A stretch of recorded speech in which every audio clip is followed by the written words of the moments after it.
Bonsoir à tous. La journée est bonne. Oui, d'être ici pour partager la parole de Dieu, continuer cette révélation de l'espérance. En ce 21e siècle, nous avons besoin de cette espérance. Si nous n'avons pas cette espérance, le monde nous emportera et nous serons en grande difficulté.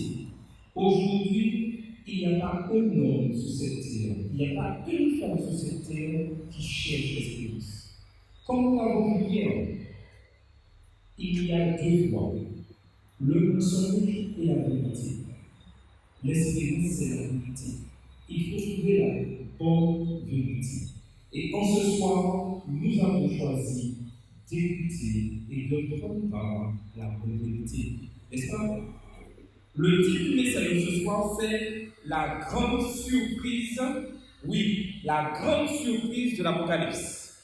Pour ceux qui étaient là samedi, ce soir, ça sera, on pourrait dire, une continuité de ce que Dieu souhaite révéler à tous les hommes. Et comme je le disais hier, il est toujours bon de pouvoir se rappeler. Et j'insiste durant cette quinzaine sur le fait que la répétition nous permet de renforcer notre foi dans l'espérance, notre foi en Jésus-Christ.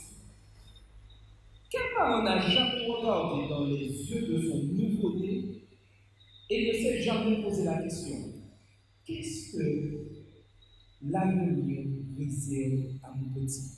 Et je suis sûr que ce soir, tous les parents se posent cette question. Mes enfants et mes petits-enfants pourront-ils grandir en toute sécurité dans ce monde? Y a-t-il quelqu'un qui tient les rênes de ce monde? Ou pouvons-nous espérer trouver les informations fiables sur l'avenir? À qui pouvons-nous faire réellement confiance? Et aujourd'hui, des hommes et des femmes se posent tout le temps cette question. Ouvrons nos Bibles dans Deutéronome 29, verset 29. Et voyons ce que la Bible nous dit. Deutéronome 29, verset 29. Les choses cachées sont à l'Éternel notre Dieu. Les choses révélées sont à nous et à nos enfants, à perpétuité, afin que nous mettions en pratique toutes les paroles de cette loi. Il y a 2500 ans, Dieu a révélé un de ses secrets à un ancien roi païen. Et le message, oui, ce message qu'il lui a révélé est pour nous et nos enfants aujourd'hui. Ce message est encore plus d'actualité, nous qui vivons au XXIe siècle. Grâce à lui, nous avons l'espérance et nous avons confiance que le destin de ce monde est entre les mains de Dieu et qu'un jour, oui, qu'un jour, il mettra fin à la maladie, à la souffrance, à la guerre, à la pauvreté et à la mort. Je répète bien ce que j'ai dit. Il mettra fin un jour à tout cela. Ce qui signifie que tant que nous sommes sur cette terre, il y aura toujours la maladie, la souffrance, la guerre, la pauvreté et la mort. Et si vous entendez un discours vous dire, et on entend souvent ce discours aujourd'hui, que sur cette terre, il n'y aura pas de maladie, il n'y aura pas de souffrance, il n'y aura pas de guerre, c'est un mensonge.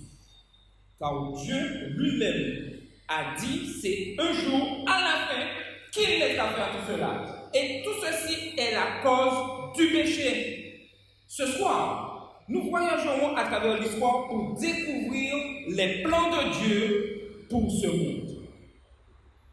En ce soir, j'aimerais vous rappeler notre petit slogan de toutes les réunions que nous aurons pendant ces 15 jours. La révélation de l'espérance.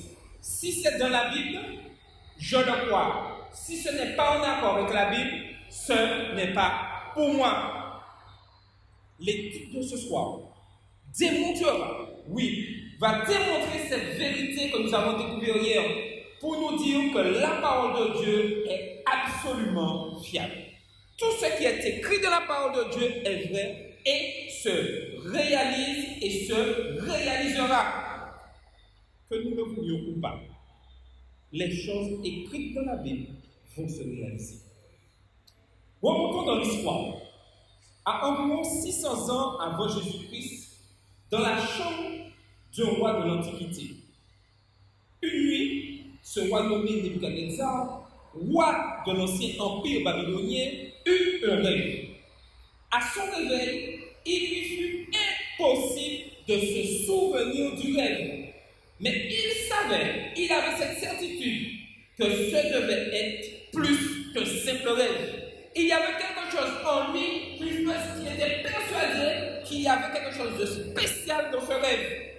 En effet, le rêve lui avait été donné, oui, ce rêve lui avait été donné par Dieu. Il décrivait l'histoire des 2500 années qui devaient suivre.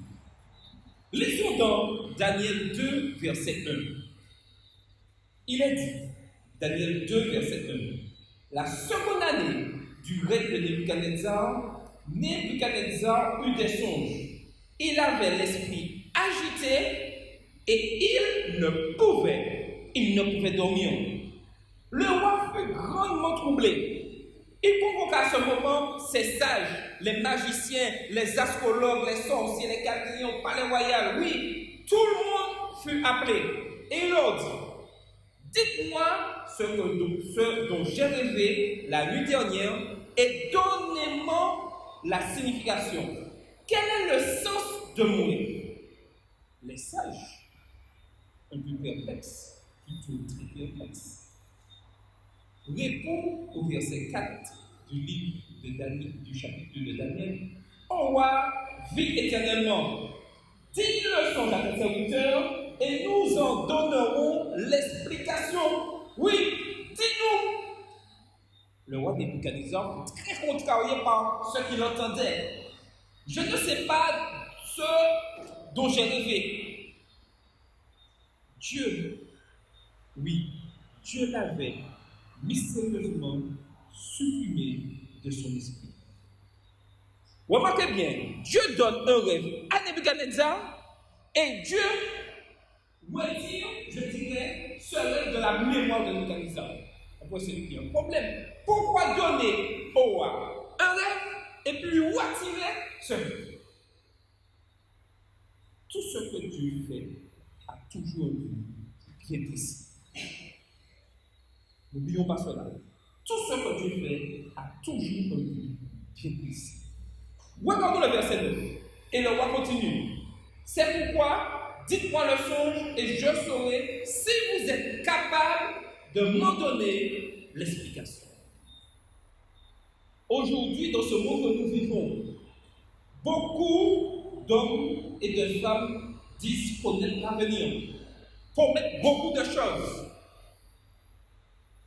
Mais pour exercer, je dirais, leur profession de voyant, ils utilisent ce que vous leur dites pour pouvoir décrire et vous dire un avenir incertain et des fois pas tout à fait vrai. Mais quand quelque chose n'est pas tout à fait vrai, est-ce qu'elle est vraie? Dites-moi. C'est quoi? C'est un mensonge. Et notre ennemi le diable est très fort dans cela. Il fait beaucoup croire que avec 99% de vérité, c'est la vérité. Alors que ce n'est pas vrai. La vérité, elle est à 100% pleinement. Il suffit d'introduire un petit virgule de mensonge et tout est mensonge. Revenons au verset 9. Le roi dit, ne prétendez pas savoir alors que vous ne savez absolument rien. Vous êtes censés voir dans l'avenir. Des hommes qui se disent pouvoir connaître l'avenir n'arrivent pas à savoir qu'est-ce que leur va arriver. Alors, le roi se révolte, il se fâche et il dit, prouvez-le-moi maintenant. Dites-moi ce dont j'ai rêvé. Et ces hommes répondent au verset 10. Il n'y a personne, ô roi, il n'est personne sur la terre qui puisse dire ce que demande le roi. Est-ce que les Chaldéens mentent à ce moment-là?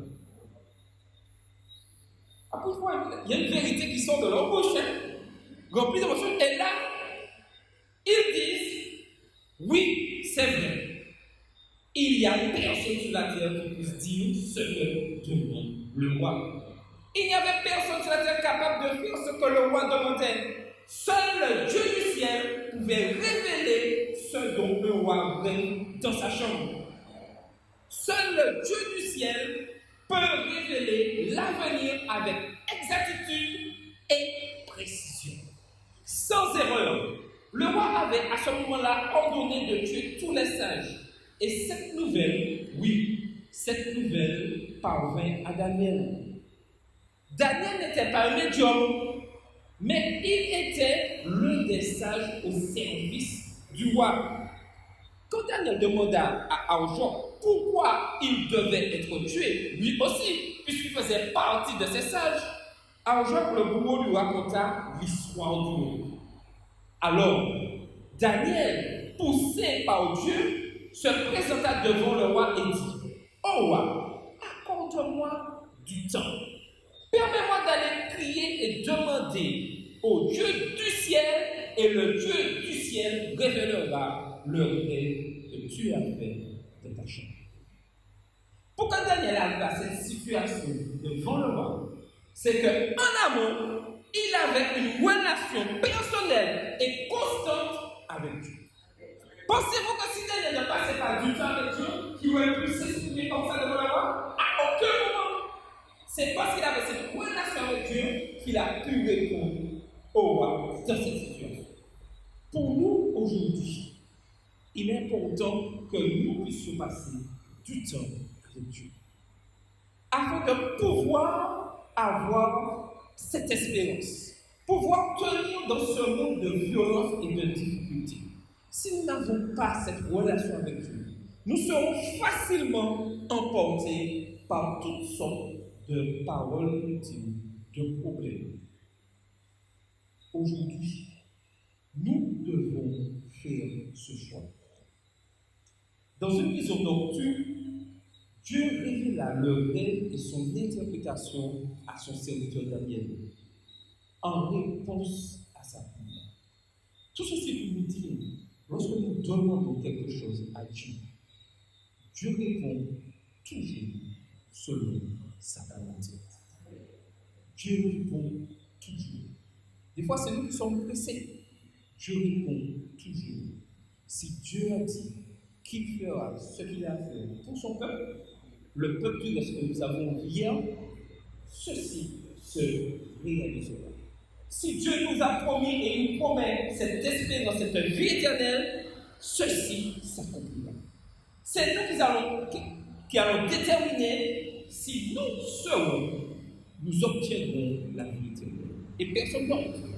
Nous sommes libres. Nous devons faire ce choix. Dieu révéla le rêve et son interprétation à son serviteur Daniel. Les mystères de Dieu sont expliqués aux hommes et aux femmes qui prient. Et une église qui est en prière, une église qui recherche Dieu, des hommes et des femmes qui recherchent la vérité dans la parole de Dieu, obtiennent toujours une réponse de Dieu. La question, est-ce que ces personnes, est-ce que nous acceptons la réponse de Dieu? Car Dieu répond toujours. Au verset 23 de Daniel 2, nous continuons. Daniel parle. Dieu de mes pères, je te glorifie et je te loue de ce que tu m'as donné, la sagesse et la force. Il remercie Dieu de lui avoir donné cette occasion. Puis Daniel alla voir le roi et lui dit que bien qu'aucun homme sage, et remarquez bien, Daniel ne cherche pas à s'approprier la gloire. Il dit qu'aucun homme sage, aucun astrologue, aucun magicien ni devin ne pouvait révéler le rêve. Il fait comprendre au roi que ce qu'il demande, c'est mission impossible. Bien que dans le film Mission Impossible, c'est toujours possible, Mais là, c'est vraiment impossible. Ça ne peut pas se réaliser. Et il continue au verset 28. Il y a dans les cieux un Dieu qui révèle les secrets et qui a fait connaître au roi Nebuchadnezzar ce qui arrivera dans la suite des temps. Imaginez-vous, Daniel, qui est en exil, qui fait partie du peuple juif, le peuple choisi par le peuple d'Israël, et dans l'explication que Dieu lui donne, il réalise que Dieu donne un rêve sur l'avenir à, entre guillemets, on pourrait dire, à un païen, à un roi méchant qui a détruit tout son peuple, qui l'a exilé dans un pays. Daniel a pu se dire, mais non, il y a un problème là. Il y a un truc qui ne tourne pas rond. Comment cet homme que tu as choisi Dieu? Ce que je veux dire ce soir, il est important de ne pas contester les décisions de Dieu. Car Dieu sait ce qu'il fait. Le plus souvent, nous voulons toujours donner un coup de main. Mais Dieu sait ce qu'il fait et il agit toujours avec justice. S'il a choisi cet homme, c'est que cet homme avait une mission, une responsabilité. Et je vais plus loin. C'est Dieu qui place des hommes et des femmes qui nous dirigent dans toute notre vie de la société. C'est Dieu seul qui peut retirer un homme ou une femme de là où il a mis en place. Ce n'est pas nous cherchons par des moyens subtils, des manigances à retirer quelqu'un parce que non. Quand quelqu'un est placé, c'est Dieu qui l'a mis là. Et cette personne a cette responsabilité. Notre mission est de pouvoir prier pour que cette personne soit vraiment notre cet esprit et qui agisse selon la volonté de Dieu. Et à aucun moment, Daniel entra, je dirais, dans ces conditions avec le roi Nebuchadnezzar. Il fait comprendre qu'il y a un Dieu qui révèle les secrets. Ainsi, cette prophétie nous transporte dans le cours du temps. Elle nous emmène depuis l'époque de Daniel à travers les royaumes de Babylone, de Mède et de Perse, de Grèce et de Rome. Nous y voyons les empires divisés de l'Europe et elle nous amène jusqu'à quelle époque? Jusqu'où ce rêve nous amène? Ce rêve nous amène à nous aujourd'hui et aussi à ce que l'avenir nous réserve. Voyons ce qui est au verset 31, 32, 33, 34 et 35. Oh wow! Tu regardais et tu voyais une grande statue. Cette statue était immense et d'une splendeur extraordinaire. Elle était debout devant toi et son aspect était terrible. Verset 32. La tête de cette statue était d'or pur. Sa poitrine et ses bras étaient d'argent. Son ventre et ses cuisses étaient d'airain. Ses jambes de fer, ses pieds en partie de fer et en partie d'argile. Verset 34. Tu regardais lorsqu'une pierre se détacha sur le secours d'aucune main, frappa les pieds de fer et d'argile de la statue et les mit en pièces. Alors le fer, l'argile, les reins, l'argent et l'or furent brisés ensemble et devinrent comme la balle qui s'échappe du néant en été. Le vent les emporta et nulle trace n'en fut trouvée. Mais la pierre qui avait frappé la statue devint une grande montagne et remplit toute la terre. Verset 36. Voilà le songe. Nous en donnerons l'explication de fond. Et Daniel, versets 37 et 38, explique à ce moment le rêve au roi. La tête d'or représentait Babylone, représentait le royaume de Nebuchadnezzar. Le royaume de Nebuchadnezzar gouverna le monde de 605 avant Jésus-Christ à 639 avant Jésus-Christ. Nebuchadnezzar établit l'un des empires les plus extraordinaires du monde. Son royaume était richement orné d'or. Le symbole de Babylone, c'était l'or. Babylone était le royaume le plus riche du monde de l'époque. Il y avait des jardins luxuriants, y compris les jardins suspendus. Une merveille de l'Antiquité. Babylone avait un périmètre de 16 km. Rome, à comparaison, faisait que 9,6 km et Athènes 6,4 km. Le temple des dieux babyloniens de Marduk avait une hauteur de 91 mètres. Pour l'époque, c'était vraiment quelque chose d'extraordinaire. À l'extérieur, il était recouvert de tuiles vitrées bleues. À l'intérieur, il était recouvert d'or. Vous imaginez le spectacle? Dans ce seul temps, Nebuchadnezzar a utilisé 18 tonnes d'or. 18 tonnes d'or. Vous comprenez pourquoi Dieu a utilisé le symbole de l'or pour décrire Babylone? Parce que sa principale divinité, Bel-Marduk, était posée dans un somptueux temple d'or. Bel-Marduk, le dieu principal de Babylone, était une statue d'or sur un trône d'or devant un autel d'or fait de chandeliers d'or. 8 tonnes et demie d'or massif ont été misés, rien que pour l'autel et le trône. Et il n'est pas étonnant que Dieu dit à Nebuchadnezzar à ce moment-là, tu es cette tête d'or. Le prophète Daniel continue au verset 32. Qu'est-ce qu'il voit? Sa batterie et ses bras étaient d'argent. Après Babylone, un autre royaume s'élevera, les Mèdes et les Perses, qui ont renversé les Babyloniens. Vous n'avez pas à deviner la signification de la prophétie. Il suffit de lire simplement le verset 39 de Daniel 2. Que représente la patrie et les bras d'argent? Après toi, il s'élèvera un autre royaume. Dieu fait comprendre à Nebuchadnezzar qu'il n'est pas là éternellement. Dieu nous fait comprendre que dans ce monde, personne n'est là éternellement. Tout a toujours une fin. La prophétie biblique prédit que le royaume de Babylone ne durerait pas éternellement. Un autre royaume s'élèverait. L'histoire révèle exactement comment cela s'est passé. Dans le livre de Daniel au chapitre 5, nous découvrons le roi Belshazzar, qui est le petit-fils du roi Nebuchadnezzar. Et il fit une grande fête de beuverie pour 1 millier de ses serviteurs. Remarquez bien que la fin de Babylone ne se termine pas avec la fin de Nebuchadnezzar. Nebuchadnezzar meurt avant, pour montrer déjà, Dieu montre que l'homme est mortel. Mais tout royaume a une fin. Il suffit encore de 2 générations et l'heure arrive à sa fin. Voilà Belshazzar qui fait une grande fête pour fêter son royaume, sa richesse, les richesses de Babylone. Le vin coulait à flot, la musique jouait, les hommes vêtus de longue robe côtoyaient des femmes babyloniennes somptueusement parées. Mais au milieu des réjouissances débauchées, de la musique enchanteresse, de l'immoralité séductrice, et vous remarquez bien, aujourd'hui dans le monde, c'est ce qu'on voit. Dieu interrompit la fête de Belshazzar. Une main dépourvue de corps écrivit sur le mur ces mots.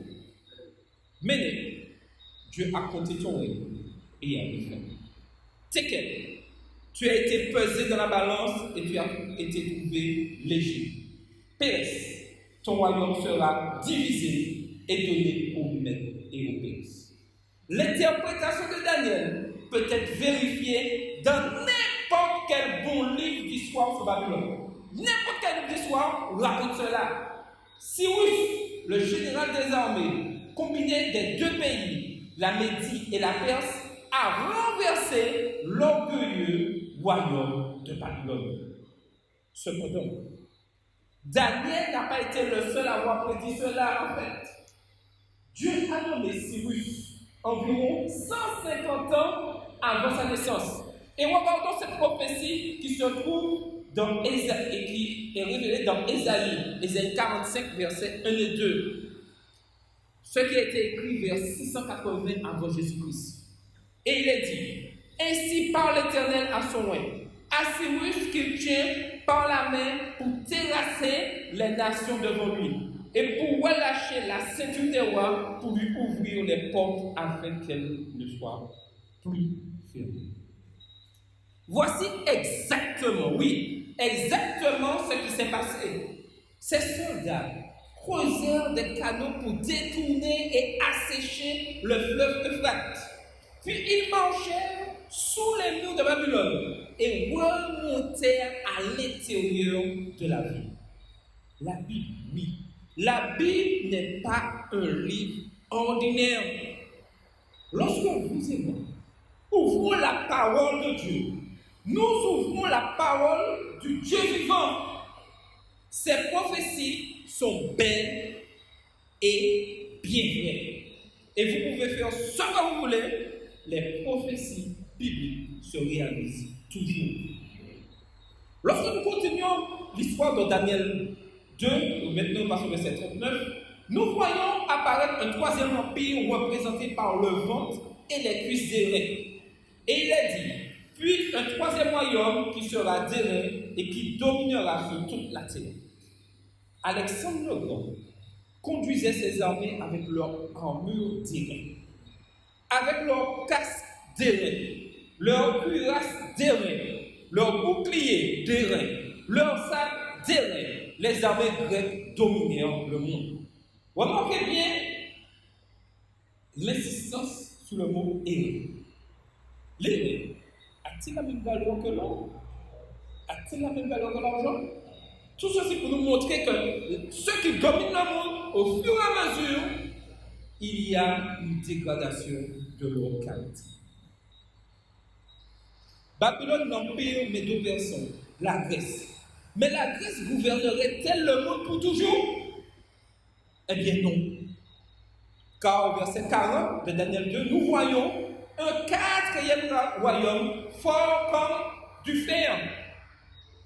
Le grand historien Edward Gibbon, bien qu'il ne soit pas lui-même chrétien ou croyant en la Bible, écrivait dans le livre L'histoire de la décadence et de la chute de l'Empire romain, il écrit ceci. Les statues d'or, d'argent ou d'airain, qui pourraient servir à représenter les nations et le roi, furent successivement brisées par la monarchie de fer de Rome. Des hommes qui n'ont rien à voir avec la Bible, qui des fois même condamnent la Bible et rejettent la parole de Dieu, reconnaissent en Rome le fait. Tout ceci pour montrer que ce rêve envoyé par Dieu est réel. C'est en effet ce qui s'est produit. Rome a dominé le monde de 168 avant Jésus-Christ à 476 après Jésus-Christ. C'est à l'époque de Rome que Jésus-Christ naquit dans ce monde. Joseph et Marie s'enfuirent en Égypte pour échapper à un empire romain oppresseur. Jésus fut jugé par un gouverneur romain et crucifié par des soldats romains. Pendant près de 600 ans, Rome paraissait invincible. Son étendard flottait des îles britanniques au golfe Persique. L'étendue de Rome était beaucoup plus grande que l'étendue de Babylone, beaucoup plus grande que le royaume des Mèdes et des Perses, et encore beaucoup plus grand que les Grecs. De la mer du Nord au désert du Sahara, de l'Atlantique à l'Euphrate et au-delà, l'un des plus grands empires du monde. Mais qu'est-ce que la Bible avait dit au verset 41? Et comme tu as vu les pieds et les orteils en partie d'argile, de rocher en partie de fer, ce royaume sera divisé. La Bible n'a pas prédit qu'un 5e empire dominerait le monde après Rome. Elle a prédit un empire divisé. Rome ne serait pas suivi de notre empire mondial unique.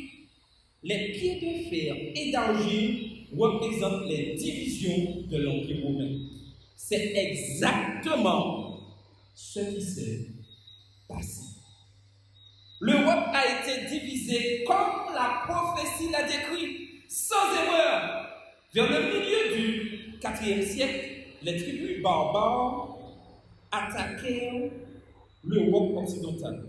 Au cours de leur attaque dévastatrice, l'Empire romain fut divisé exactement comme la Bible l'avait dit. Un jour, un homme en Europe a demandé à un prédicateur, comment savez-vous que la Bible dit vrai? Alors, votre question, comment savez-vous que la Bible dit vrai?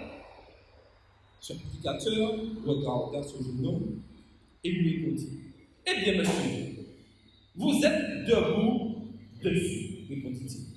Ce jeune homme, tout étonné, dit, mais que voulez-vous dire? La terre sous vos pieds le prouve. Le prédicateur continue. La Bible a prédit que l'Europe serait divisée. L'Europe d'aujourd'hui réalise exactement cette prophétie. Ce jeune homme sceptique resta stupéfait. Et la Bible continue en disant, au verset 43, « Tu as vu de Daniel 2, tu as vu le fer mêlé avec l'argent, parce qu'ils se mêleront par des alliances humaines, mais ils ne seront point unis l'un à l'autre, de même que le fer ne s'allie point avec l'argent. » Tout au long de l'histoire, les rois d'Europe ont tenté d'unir l'empire par des mariages entre familles royales. Toute l'histoire se résume à cela. Nous en avons un exemple célèbre avec Napoléon. Il a divorcé de son épouse Joséphine, qui était d'origine martiniquaise, et a épousé Louise d'Autriche pour renforcer les relations avec ce pays et se rapprocher de son objectif d'unir toute l'Europe. Napoléon a cherché par tous les moyens à pouvoir déjouer ce que Dieu a dit. Comme la prophétie l'a prédit, il échoua totalement. Et j'ajouterais, il échoua lamentablement. Car la Bible dit, ils se mêleront par des alliances humaines, mais ils ne seront point unis l'un à l'autre. Outre les mariages mixtes, les dirigeants politiques ont tenté d'unir l'Europe d'une autre manière. Ils ont tenté d'atteindre leurs objectifs par les conflits militaires et la guerre. Charles Quint voulait unir l'Europe, il a échoué. Charlemagne voulait unir l'Europe, il a échoué. Napoléon a tenté d'unir toute l'Europe, il a échoué. Napoléon avait prédit dans son journal une description de ses plans ambitieux. C'était un véritable homme général qui avait beaucoup d'idées. Et il dit, il y aura une seule Europe, il y aura une seule monnaie, il y aura une seule langue. Donc pour ceux qui pensent que c'est maintenant que les présidents ont cette idée, ont eu cette idée depuis l'Europe, non, ça remonte déjà à Napoléon. Et il dit qu'il y aura un seul gouvernement sur toute l'Europe. Voilà le plan de Napoléon. Mais quand Napoléon fut vaincu dans la bataille de Waterloo en juin 1815, il dit, le Dieu Tout-Puissant est trop pour moi. Napoléon reconnaît qu'il y a un Dieu qui est au-dessus de lui et que ses plans ne correspondent pas aux plans que Napoléon a mis en place. Et aujourd'hui, des hommes politiques, des rois, gouvernements d'Europe et de tout pays cherchent à contrecarrer le plan de la prophétie, à dire que nous pouvons nous unir, nous pouvons avoir une seule monnaie. Mais qu'est-ce que la Bible dit? À aucun moment, de la même manière que tu as vu l'origine, ou le l'origine, il ne peut nous unir. Les échos d'une ancienne prophétie écrite des centaines d'années auparavant parlent encore au cœur de nos jours. La Bible est exacte.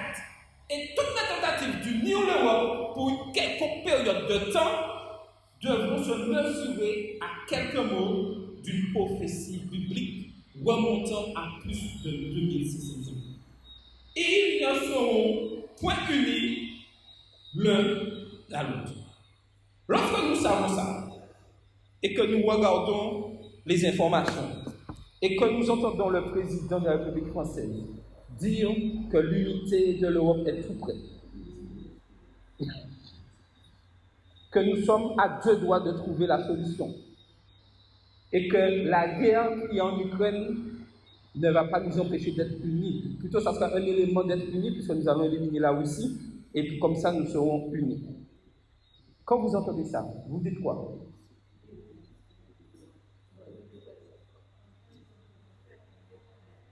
Moi, je vais vous dire, moi je suis content quand il dit ça. Ah oui, je suis content. Parce que je me dis, plus il dit ça, c'est plus là où il est soudé, et plus Christ reviendra. Beaucoup d'entre nous, entre guillemets, cherchent à avoir une paix. À que la paix, mais Est-ce que c'est ce que la parole de Dieu dit? Certains prient pour que l'Europe soit unie, mais ce n'est pas ce que la prophétie dit. Nous-mêmes qui croyons à la prophétie, des fois, la manière que nous fonctionnons, nous allons à l'encontre de ce que Dieu dit. Cette prophétie s'est effectivement avérée exacte. L'Europe a été divisée et est encore divisée. Elle restera encore divisée jusqu'à la fin. Charles Quint, Charlemagne, Napoléon, Hitler, Staline, tous désiraient régner sur le monde. Et ils ont tous échoué. Voyons Hitler. Cet discours passionné soulevait les foules. Sa devise, la devise d'Hitler, un peuple, un empire, un chef. Il semblait qu'il allait réaliser ses ambitions et unir toute l'Europe. Les forces alliées en ce temps-là étaient piégées. La défaite semblait certaine. Mais contre toute attente, Hitler ordonna à ses chars de s'arrêter et de se réapprovisionner. Qu'est-ce qui a arrêté les chars? Selon vous, qu'est-ce qui a arrêté les chars? Dieu lui-même. Dieu a dit stop. Stop. Et personne n'arrive à expliquer comment un homme rempli de intelligence et qui allait au bout et la réussite était là. Même les alliés ne comprennent pas comment il a pu commettre une erreur fatale. Ce n'est pas possible. Tout ça, c'est pour montrer que Dieu est toujours au contrôle. Une ancienne prophétie de Daniel, le chapitre 2, déclare qu'à partir de l'époque de l'Empire romain, l'Europe ne serait jamais unie. La Bible prédit dans le livre de l'Apocalypse une ultime tentative pour unir l'Europe, cette fois dans le cadre d'une union politico-religieuse. Remarquez bien comment l'ennemi travaille. Ok, sous le plan politique, ça n'a pas marché. Sous le plan religieux, uniquement, ça n'a pas marché. Bon, Satan décide maintenant, on va essayer d'unir la politique et la religion. Lisons Apocalypse 17, versets 12 à 14. Il nous a dit, les 10 corps que tu as vus sont 10 rois qui n'ont pas encore reçu le royaume, mais qui reçoivent autorité comme moi pendant 1 heure avec la bête. Voici la signification de cette prophétie. Pendant un court laps de temps, les nations de l'Europe et le reste du monde entreront dans une confédération religieuse et politique juste avant la venue de Jésus. Remarquez comment l'Apocalypse décrit cette union temporaire. Ils ont un même dessein et ils donnent leur puissance et leur autorité à la bête. Voici donc une prédiction selon laquelle pendant 1 heure, une courte période de temps, les nations de l'Europe vont se réunir. En ce moment, est-ce que vous voyez des mouvements pour unir l'Europe aujourd'hui? On le voit constamment. Le drapeau qui est le symbole du marché commun de l'Europe représente beaucoup de voix et un seul peuple. Le drapeau que nous connaissons bien. L'Europe est le résultat d'un effort qui vise à établir une monnaie commune pour l'Europe.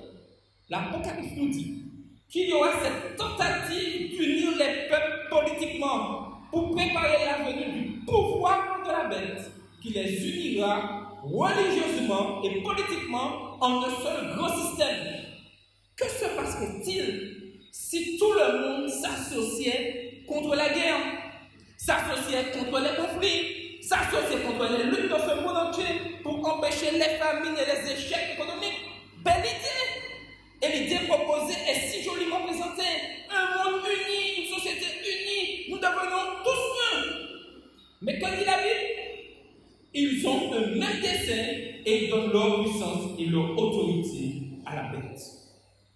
À ce moment-là, ils combattront contre l'agneau et l'agneau les vaincra. La raison pour laquelle ils ne sont pas intéressés par un royaume terrestre, la raison pour laquelle que tout ce qui se passe dans le monde et même en Martinique pour pouvoir diriger le pays, ça ne nous intéresse pas. C'est parce que Jésus nous en a promis un royaume céleste. Amen. Et il nous révèle en ce soir cette espérance. Cette prédiction est exprimée dans Apocalypse 17, verset 14. Parce qu'il est le Seigneur des Seigneurs et le Roi des Rois, il les a appelés les élus et les fidèles qui sont avec lui avec lui les vaincront aussi. L'histoire s'est calquée sur la prophétie de Daniel du chapitre 2. Comme sur un plan, elle continuera à s'y conformer. Les développements politiques de cette planète ne sont pas aléatoires. Les événements qui se produisent dans le monde en cet instant même sont un signe que Jésus-Christ, le roi des rois, reviendra bientôt. Son retour est le seul espoir pour un monde debout sous ses pieds de fer et d'argile, prêt à s'effondrer. La prophétie de Daniel sur la statue et les prophéties de l'Apocalypse nous orientent vers un nouveau temps. Voyons ce qui est au verset 34 de Daniel 2. Tu regardais, lorsqu'une pierre se détacha sans le secours de roi, d'aucune frappa les pieds de fer et d'argile de la statue et les mit en pièces. Et le verset 44 dit, le Dieu des cieux suscitera un royaume qui ne sera jamais détruit. Qui va susciter ce royaume? Est-ce le président de la République française? Est-ce le Parlement européen? Non, Dieu lui-même va susciter un royaume qui ne sera jamais détruit. Quelle est cette pierre qui brise la statue? C'est Jésus-Christ, le rocher des siècles. Nous ne pouvons avoir aucune confiance dans les royaumes terrestres qui s'élèvent et chutent. Ils sont temporaires, ils sont illusoires. Le président de la République française, à un moment, il sera plus là. Les hommes qui dirigent le Parlement européen, à un moment, ils ne seront plus là. Mais Dieu sera toujours là. Mais nous pouvons ancrer notre confiance dans le royaume de Dieu qui ne disparaîtra jamais. Dans Apocalypse 11, verset 15, il dit, il brisera et anéantira tous ces royaumes-là et lui-même subsistera éternellement. Il y a de l'espoir pendant le voyage. Il y a de l'aide pendant notre voyage. La pierre qui se détache sans, remarquez bien, et certains des fois ont voulu faire croire que cette pierre se détachait par une main. Non, le texte dit clairement, la pierre qui se détache sans le secours d'aucune main. Ça veut dire que brusquement, et il n'y aura pas d'avertissement, brusquement, tout finira. Le royaume surnaturel du Christ viendra et détruira les royaumes de ce monde. Le seul avertissement que nous avons, c'est ce que nous voyons à l'heure actuelle.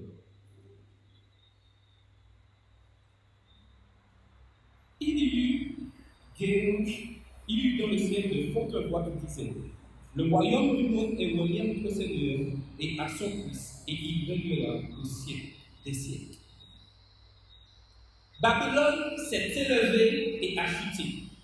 Mais le royaume de Dieu, lui, il régnera pour toujours.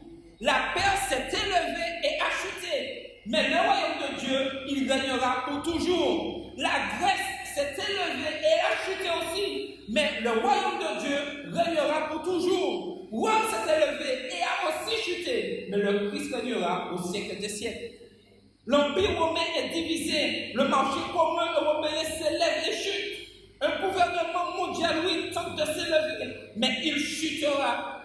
Parce qu'au-delà de tous, Dieu demeure et il régnera au siècle des siècles. Amen.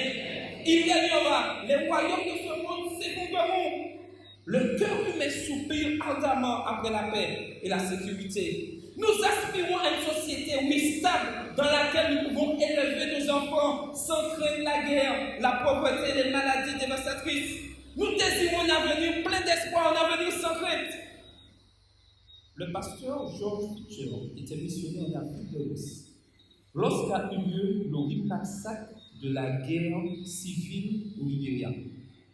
Il raconte une expérience intéressante qu'il a vécue un jour, alors qu'il enseignait aux étudiants pastoraux africains sur la seconde venue du Christ. Il venait de citer les paroles que nous pouvons lire dans 1 Thessaloniciens 4, verset 16. Car le Seigneur lui-même a un signal donné à la voix de l'archange et au son de la trompette de Dieu descendra du ciel. Et les morts en Christ ressusciteront premièrement.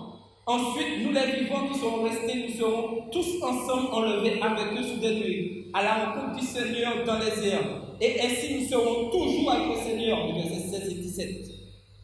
Un de ses étudiants demanda, Pasteur, que dira l'archange quand il cria? Une question. Le pasteur raconte. La question lui prit par surprise. Il ne s'attendait pas à cette question. Alors l'étudiant répète à nouveau la question. Pasteur, 1 Thessaloniciens 4, 16, verset 16 dit que le Christ descendra à la voix de l'archange et le son de la trompette. Je voudrais savoir ce qu'il dira. Le pasteur se pose, réfléchit. Et cette question le laisse sans réponse. Pour lui, ce que nous devons, pour dire à ce jeune homme que nous ne devons pas aller au-delà de ce que l'Écriture a révélé. Mais il se rappela une rencontre qu'il avait faite plus tôt dans la journée avec un réfugié de guerre civile. L'homme, ce réfugié de guerre, était directeur de lycée, et il dit qu'il avait été appréhendé par un escadron de la mort de 2 hommes. Après plusieurs heures de terreur, alors que les hommes découvraient comment ils allaient le torturer et le tuer, il s'est échappé de justice. Après s'être caché dans la brousse pendant 2 jours, il put retrouver sa famille et s'enfuir vers un pays voisin. L'évasion coûta très cher. 2 de ses enfants perdirent la vie. La brutale cruauté déchaînée d'une population sans défiance et qui ne le méritait pas l'avait profondément touché. Et il continue. Le souvenir me revient aussi, c'est le pasteur qui prend la parole, des mendiants que je croisais chaque matin lorsqu'il allait au bureau. Chaque jour, il voyait combien la pauvreté détruisait la dignité de l'homme, privait les hommes du meilleur de ce que signifie être humain et le substitue parfois par ce qu'il y a de pire chez l'animal. Et il ajoute, je suis hanté par les yeux hagards des gens qui ont perdu tout espoir. Le jeune homme regarde le pasteur et lui dit à nouveau, mais vous ne m'avez pas répondu. Que dira-t-il? La question ne s'était pas évanouie pour le pasteur, mais il avait une idée. Et il répond à ce jeune homme, assez. Quand il reviendra, Christ dira, assez. Un regard surpris couvrit le visage de l'étudiant. Mais que voulez-vous dire par assez? Eh bien, ça signifie assez de souffrance, assez de famine, assez de terreur, assez de mort, assez de dignité, assez de vie enfermée dans le désespoir, assez de maladies et d'infirmités, assez de temps, assez. Oui, un jour, Christ reviendra. Un jour, il traversera les espaces du ciel. Un jour, il passera comme un éclair devant toutes les planètes. Un jour, la terre, oui, elle sera ébranlée. Un jour, nous lèverons les yeux et nous le verrons et nous dirons, c'est notre Dieu. Nous l'avons attendu. Il nous sauvera. Un jour, oui, Christ reviendra et nous serons enlevés dans le ciel pour ce voyage spatial ultime. Un jour, nous le contemplerons bien au-delà du ciel. Nous serons enlevés et nous régnerons avec lui pour l'éternité. Je veux être prêt pour cet événement. Et vous? Jésus tend la main ce soir et il nous invite à lui demander de s'asseoir sur le trône de notre cœur, afin que nous puissions nous asseoir avec lui sur le trône pour l'éternité. Faites le bon choix. Choisissons aujourd'hui, prenons l'engagement de découvrir sérieusement ce que le Christ et son royaume nous désirent. Je vais vous inviter à vous lever. Et pendant que vous ferez la prière, vous, dans votre cœur, et vous lèverez la main en signe que vous êtes prêts à répondre à cette invitation de Jésus. Jésus souhaite que chacun d'entre nous puissions nous asseoir avec lui sur le trône. Qu'allons-nous répondre à cet appel? Prions. Et ce soir, Seigneur, tu nous as montré le goût de l'espoir. Et tu nous as fait comprendre que tout a une fin. Et que tu reviens pour mettre fin à tout ça. Assez. Assez. c'est le prix que tu payes sur nous. Permets que chacun d'entre nous, nous puissions être prêts quand ce cri retentira et que nous puissions être enlevés pour être avec toi au ciel, Seigneur. Pour l'instant, donne-nous la force, cette espérance de tenir ferme, de ne pas nous laisser balloter par tous les mensonges et que nous puissions rester dans la vérité, Seigneur. Tu nous as montré en ce soir que tu es au contrôle du monde, que les hommes courent à l'échec et que c'est en toi seul se trouve la véritable espérance. Apprends-nous à être patients, à souffrir, car nous avons cette espérance que nous cherchons. Bénis-nous, sanctifie-nous, car nous de ton Fils et ta gloire. Amen. Demain soir, nous allons voir la guerre des étoiles pour le trône de l'Apocalypse. Invitez vos amis, faites des plans pour être là. Nous allons découvrir cette guerre des étoiles pour le trône de l'Apocalypse. Que le Seigneur vous bénisse. Amen.